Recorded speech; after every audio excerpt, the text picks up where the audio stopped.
Muy buenos días a todos. Estamos dando inicio al comité GSC correspondiente al 10 de diciembre de 2019. Calendario económico, cifras de inflación en China el día de ayer. Veremos unas gráficas bien relevantes. Obviamente lo que vemos en el número es muy alto, 4.5%, pasando del 3.8%. Uno pensaría que hay brotes inflacionarios en esta economía. Sin embargo, pues aprovechemos la ocasión para mostrar como una dinámica de largo plazo de los diferentes componentes de la inflación en este país. Por un lado, recuerden lo que hemos mencionado de manera insistente con respecto a los precios de la carne de cerdo en este país y las decisiones adoptadas para permitir la importación de este tipo de productos desde los Estados Unidos. Ustedes pueden ver en esta gráfica, las barras rojas son la inflación de la carne de cerdo, 110% en el último año. Las barras azules son la inflación de los alimentos, casi 20%, y por eso tenemos una inflación total que son las barras blancas, que casi no se ven, con 4,5%, excluyendo todos estos efectos de los alimentos, la inflación núcleo es de solamente 1.4%. Entonces, en vez de tener un proceso inflacionario en China, lo que tenemos son bajas lecturas de inflación. Lo otro relevante en China es la inflación al productor, que continúa en terreno negativo. Esa inflación marcó menos 1.4% en la última medición. Venimos desde el menos 1.6, es decir, moderó un poco esa presión deflacionaria, pero pues no podemos decir que con estos indicadores de inflación al consumidor haya riesgos de que el Banco Central de China suba la tasa, sino como ustedes ya lo han venido escuchando en el comité, lo que vienen haciendo son reducciones lentas de esas tasas de interés para mitigar de alguna manera el impacto de las menores exportaciones a los Estados Unidos. Ayer dijimos que habían caído 23%, que han sido muy eficientes compensando con otros mercados, pero no todo, solo se ha contraído las exportaciones cerca del 1.1% durante el último mes, mientras que a Estados Unidos ha sido un impacto muy fuerte. Hoy estamos viendo evidencia adicional de que el Banco Central en China está siendo un poco más proactivo. Vemos los desembolsos crediticios del mes de noviembre creciendo a 1.34 billones frente a una expectativa de 1.2. El anterior mes, los meses de octubre siempre son muy flojos en desembolsos crediticios, fueron solamente 660 billones. Con respecto a otros mercados, tuvimos indicadores en industria en Inglaterra y confianza económica sobre Alemania, que los mencionaremos en la sección de divisas. En lo que resta de la jornada tenemos declaraciones de miembros del Banco Central en Europa y colocaciones de tesoros a 10 años en los Estados Unidos por 24 billones. Los mercados accionarios ayer habían abierto moderadamente a la baja, recuerden, 0.25% mencionábamos, finalizando la jornada el Standard & Poor's perdió el 0.3%, algo muy parecido a lo que habían perdido las acciones en Europa. Hoy se mantiene ese descenso. Muchos inversionistas dicen que es por la reunión del Banco Central Europeo, la reunión de la Reserva Federal. No creemos que estos dos eventos realmente sean relevantes. También han mencionado la fecha límite del 15 de diciembre para la imposición de aranceles adicionales por parte de Estados Unidos hacia productos chinos. Recuerden que esto es el día domingo. No creemos que esto vaya a ocurrir y por eso pues más bien vemos que así como se han venido postergando algunas otras fechas, como ocurrió en el mes de octubre, probablemente ocurra lo mismo en esta situación. Seguimos recibiendo información de que hay avances en las conversaciones, pero pues digamos que hoy hay una toma de utilidad teniendo en cuenta que la mayoría de mercados en Europa y en Estados Unidos sí están en máximos históricos o cerca de esos máximos. Y la tercera explicación tiene que ver con la cercanía de las elecciones en el Reino Unido, donde pues la libra esterlina, como habíamos presentado en algunos comités previos, se ha venido fortaleciendo bajo la premisa de que sería el partido conservador del primer ministro Johnson el que finalmente va a tener nuevamente la mayoría absoluta sin necesidad de tener que hacer alianzas y de esta manera tramitar el Brexit de una manera más rápida, reducir la incertidumbre, etcétera, etcétera. Hoy, hacia las 9 de la mañana, la Cámara de Representantes de Estados Unidos, más específicamente el Partido Demócrata, revelará ya cuáles son los cargos oficialmente en contra del presidente de los Estados Unidos, por el cual, en teoría, sería investigado por el Senado. Decimos sería investigado porque todavía nos falta la votación de la Cámara. Estos dos cargos serían abuso de poder y obstrucción al Congreso, entre otros. Mientras tanto, entonces, el día de hoy, recuerden, fuerte corrección de los mercados, descensos del 1% o más en Europa y de futuros de Estados Unidos del 0.4%. Con respecto a las monedas, vemos una jornada en la que el dólar, si bien es cierto, tiene una dinámica mixta, frente a las monedas fuertes está perdiendo valor y frente a las monedas emergentes está ganando valor. Ese es como el tema diferencial que tenemos hoy en el dólar. Es decir, que las monedas latinoamericanas que venían recuperándose hoy están debilitándose moderadamente. Recuerden que durante el mes de noviembre habían perdido más del 4% y ya en lo corrido del mes de diciembre han recuperado la mitad de esas pérdidas. Así que el movimiento del día de hoy en teoría no es para asustarse. Desde el punto de vista de tendencia a largo plazo, recuerden que el dólar viene fortaleciéndose frente a todas las monedas, especialmente las latinoamericanas, desde el estallido de la crisis 2009 aproximadamente y frente a las monedas duras o otras monedas reservas desde el año 2018. Ya hablamos del tema de China, donde vimos que no necesariamente esa lectura de inflación del 4.5% es de preocuparse para que el Banco Central incremente la tasa, todo lo contrario. Y con respecto al Reino Unido, la industria se contrajo más del 1%, quinto mes consecutivo, todavía tiene los impactos rezagados de esta guerra comercial, mientras que en Alemania empieza como a mostrar otras señales de recuperación. Este indicador de confianza económica registró su segundo avance significativo y consecutivo mensual. Este indicador llegó al 10.7%, lo cual es el nivel más alto desde comienzos de 2018. Frente al tema petrolero, hoy sí pocos anuncios. Recuerden que mañana debuta Aramco en el mercado saudí y aparentemente algunos inversionistas van a hacer uso de la opción de adquirir más acciones. Entonces la colocación no sería por 25.8 billones, sino por cerca de casi 30 billones de dólares o el equivalente. Mientras tanto, el mercado petrolero se valoriza, pierde hoy solamente 0.6% de la mano pues, de ese descenso del mercado accionario. De hecho, el mercado petrolero es uno de los de más fortalecimiento durante la última semana, también en temas de acciones. Los precios del WTI y del Brent muy cerca a esa referencia que hemos tenido durante las últimas jornadas, 58.6 para uno o 7 y 63.8 para el otro. Mientras tanto, en el mercado de renta fija, lo que estamos viendo el día de hoy es un descenso de las tasas de tesoros a 10 años, pero tal vez lo más relevante es lo que ha venido ocurriendo con los bonos japoneses, que ustedes observan acá están muy cerca al 0%. Recuerden que Japón ha sido el banco central que ha venido implementando digamos como todas estas herramientas heterodoxas antes que cualquier otra entidad, y lo que estamos viendo el día de hoy es que el mercado ha retornado a niveles casi de cero en esa tasa de descuento, cuando hace cerca de 2 meses estaban en el menos 0.30%. Esto muestra cómo ha sido la dinámica de los últimos 2 meses en el mundo, reduciendo la aversión al riesgo, reduciendo la probabilidad de escenarios recesivos para el caso de los Estados Unidos y de esta manera incrementando las tasas de descuento para la mayoría de títulos. Hasta acá el reporte internacional. Recuerden, acciones cayendo de manera relevante en Europa, 1%, descendiendo los futuros en Estados Unidos, 0.4%, en monedas, fortalecimiento del dólar frente a emergentes, pero debilitamiento frente a moneda reserva, petróleo relativamente estable, y en renta fija, pues el hecho interesante es el que las tasas de los bonos japoneses están llegando nuevamente al 0%, cuando hace algunos meses estaban en menos 0.3%. Eso es todo por ahora. Los dejamos con Daniela y Jairo Alonso para la información del mercado colombiano.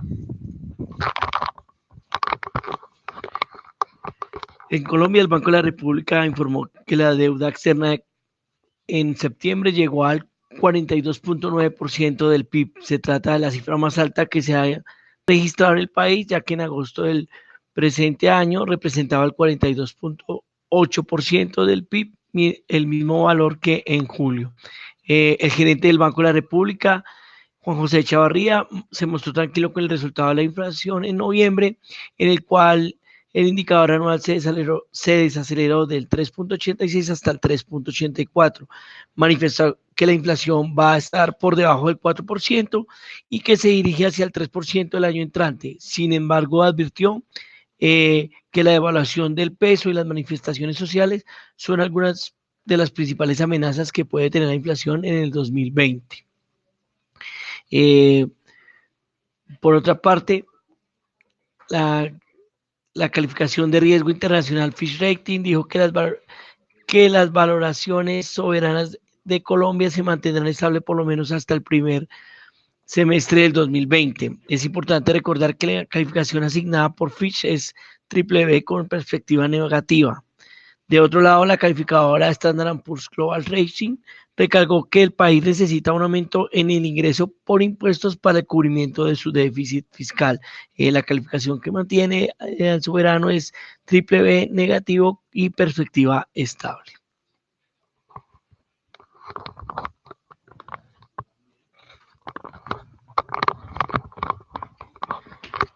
Gracias, Jairo. En la última sesión, el Colcar mostró un leve descenso en línea con los demás mercados en el mundo, acompañado de bajos volúmenes de negociación, donde tan solo se negociaron 66.000 millones.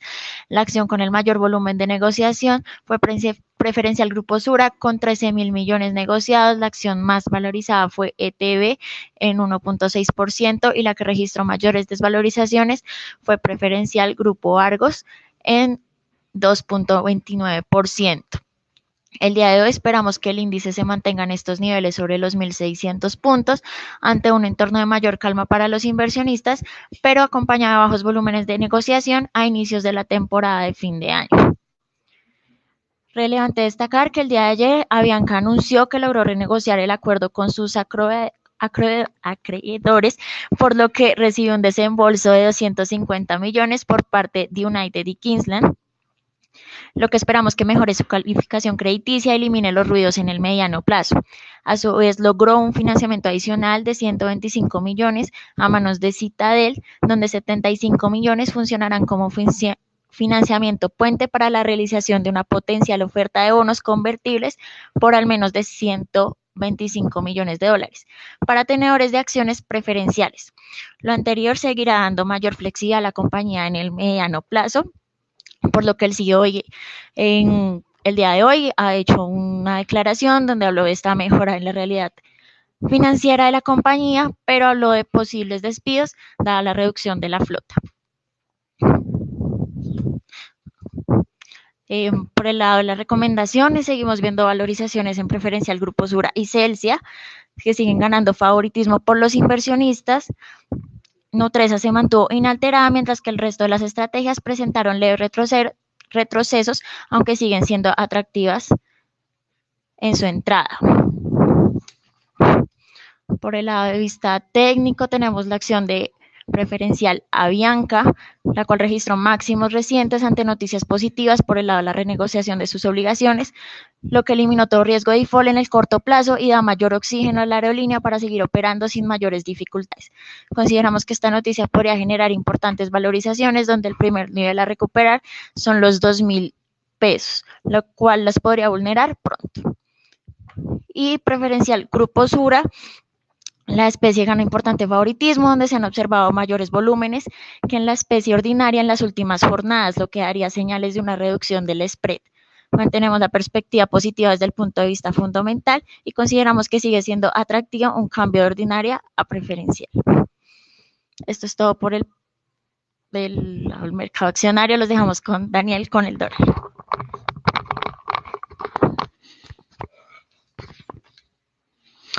Muchas gracias, Daniela. Con respecto al mercado del dólar, ayer se negociaron 937 millones, algo por debajo del acostumbrado promedio diario, pero pues ya alineándose con lo que ocurre en esta temporada del año. El precio cerró en los 3.417 pesos. Con respecto a la dinámica de corto plazo, estamos viendo acá una gráfica que nos ha venido sugiriendo que ya, pues que por lo menos se ha agotado esa tendencia alcista. Recuerden, hay un nivel en los 3.400 que es un nivel muy importante de referencia. El día de ayer el mínimo de negociación fue 3.408. Con respecto a el día de hoy, entonces recuerden que teníamos una expectativa alcista sobre el tema del dólar, 3.430. El stop estaría por debajo del 3.400, es decir, estaríamos en una zona en teoría de reingreso, aunque sin duda pues ha venido perdiendo un poco de pues de esa dinámica de debilitamiento para el peso. Mientras tanto, en Colombia continuamos con las negociaciones con los líderes del paro y como manifestábamos el día de ayer, se ven pocos puntos de encuentro entre ambas posiciones, la del gobierno y de las promotores de este movimiento. Por lo tanto, pues no nos parece conveniente modificar las advertencias, seguimos pues con la alerta constante y ya pues como lo mencionó Jairo Alonso, las calificadoras de riesgo están evaluando los posibles impactos fiscales de esto que ha venido ocurriendo. Eventualmente lo que vemos nosotros para el año 2020, en caso de que el gobierno no logre tramitar esa reforma tributaria, es una reducción de la calificación. No perderemos el grado de inversión, pero tendremos un nivel de escalón menos. Colombia ha tenido históricamente una debilidad en lo que es el tema de recaudo frente al tamaño de su economía. Actualmente está incluso por debajo del 14%, cuando el resto de países de la OCDE, club en el cual supuestamente hay buenas prácticas y queremos aprenderlas, ese nivel de recaudo está entre el 21 y 24% del PIB. Es decir, estamos muy alejados de esos ideales y en este momento pues se ve difícil que logremos algo siquiera parecido a los países de América Latina que tienen niveles de recaudo del 17% del PIB. Por lo tanto, digamos que mantenemos esas advertencias. El tema de renta fija, como lo veremos más adelante, también se ha venido reduciendo la presión de corto plazo, pero las dudas para el mediano y largo plazo se mantienen. Eso es todo por ahora. Los dejamos con Daniela Jairo Alonso, específicamente para esta parte de la renta fija local. Gracias, Daniel. Recordamos nuestra recomendación sobre títulos de deuda corporativa. Para plazos de 2 a 5 años favorecemos títulos con cupón fijo, mientras que para el corto plazo favorecemos títulos indexados a IBR con opción de diversificación en títulos IPC. Por el lado de los cierres de las tasas de negociación se siguen viendo desvalorizaciones en todas las referencias, tanto en deuda pública como en deuda corporativa, donde los títulos más desvalorizados son los títulos IBR a plazos de un año en cerca de 32 puntos básicos, seguidos de los IBR en la parte media de la curva en los plazos de 3 años a 14 puntos básicos.